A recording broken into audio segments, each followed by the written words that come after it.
नमस्कार मित्रांनो, मी advocate PB. Joshi आपल्या सर्वांचं जोशी लीगल टॉक या यूट्यूब चॅनलवर स्वागत करतो. आज आपण अतिशय महत्त्वाचा विषय पाहणार आहोत, तो म्हणजे कलेक्टर म्हणजे कोण आहे, कलेक्टरची सत्ता आणि पॉवर किती आहे आणि आपण सामान्य नागरिक म्हणून आपले कुठले कुठले हक्क आणि अधिकार आहेत आणि आपल्याला संविधानाने म्हणजे भारतीय संविधानाने आपल्याला कुठले हक्क आणि अधिकार दिलेले आहेत हे आपण आजच्या व्हिडिओमध्ये समजून घेणार आहोत. आता महत्त्वाचा प्रश्न, आपल्याला माहिती आहे की कलेक्टर आपल्या घरावर कार्यवाही करू शकतो का, आपला प्लॉट किंवा घर जप्त करू शकतो का आणि आपले हक्क आणि अधिकार काय आहेत हे आपण आजच्या व्हिडिओमध्ये सोप्या भाषेमध्ये समजून घेणार आहोत. चला तर व्हिडिओला सुरुवात करूया आणि व्हिडिओ शेवटपर्यंत नक्की बघा. सगळ्यात पहिले हे बघू आपण की कलेक्टर म्हणजे कोण. कलेक्टर म्हणजे जिल्ह्याचा प्रमुख प्रशासकीय अधिकारी आहे. तो राज्य शासनाचा प्रतिनिधी म्हणून काम पाहत असतो. कलेक्टरचे मुख्य कुठले कुठले काम आहेत हे आपण समजून घेऊ. जमिनीचा महसूल वसूल करणे हे कलेक्टरचं महत्त्वाचं काम आहे. जमीन संपादन करणे हे दुसरं काम आहे. कायदा व सुव्यवस्था राखणे हे तिसरं काम आहे आणि आपत्ती व्यवस्थापन करणे हे चौथं काम आहे आणि निवडणूक प्रक्रियेमध्ये जे काही त्याचा रोल आहे ते त्यानं पार पाडणे हे त्याचे मुख्य काम आहेत मित्रांनो. आता आपण एक एक समजून घेऊ. जमीन संपादन करणे म्हणजे काय.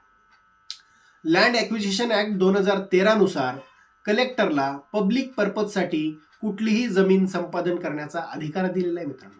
पण ती जमीन संपादन करत असताना योग्य मोबदला त्या माणसाला देणे हे कायद्याने बंधनकारक केलेले मित्रांनो. हा पहिला. दुसरं, जमीन महसूल गोळा करणे. जर एखाद्या प्रॉपर्टीवर थकबाकी असेल, त्यांना पैसे भरलेले नसतील तर ती प्रॉपर्टी जप्त करणे, लिलाव करणे आणि त्यावरील सगळा जो महसूल आहे तो महसूल गोळा करणे याचा अधिकार कलेक्टरला आहे मित्रांनो. तसेच क्रिमिनलमध्ये CRPCच्या 144 कलम म्हणजे ज्या ठिकाणी कलेक्टरला असं वाटतंय की कायदा आणि सुव्यवस्था राखण्यासाठी मला आपत्कालीन परिस्थितीमध्ये जमावबंदीचं जर का नियम लागू करावा लागणार असेल तर तो ते अधिकार देऊ शकतो. म्हणजे 144 कलम जे आहे जमावबंदीचं ते कलेक्टर लागू करू शकतो आपल्या जिल्ह्यामध्ये. हे त्याचे पॉवर आहेत.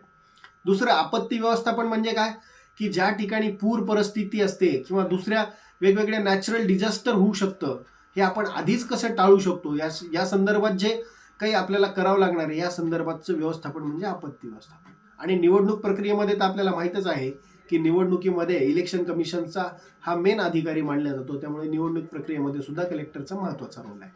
आता आपण हे समजून घेऊ की सामान्य नागरिकाचे काय काय संविधानाने दिलेले हक्क आहेत ते आपण समजून घेऊ.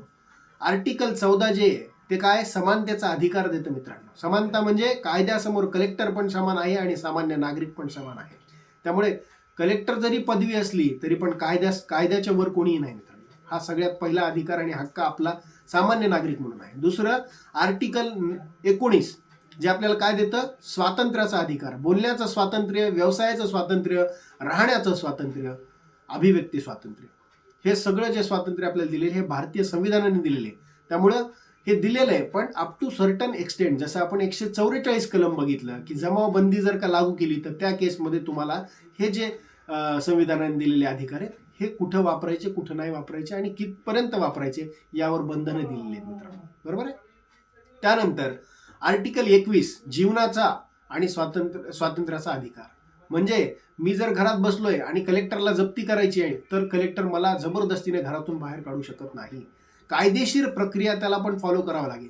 त्यामुळे कायदा हा सर्वोत्तम मानलेला आहे. कुठलाही प्रशासकीय अधिकारी कायद्याच्या वर नाही आहे.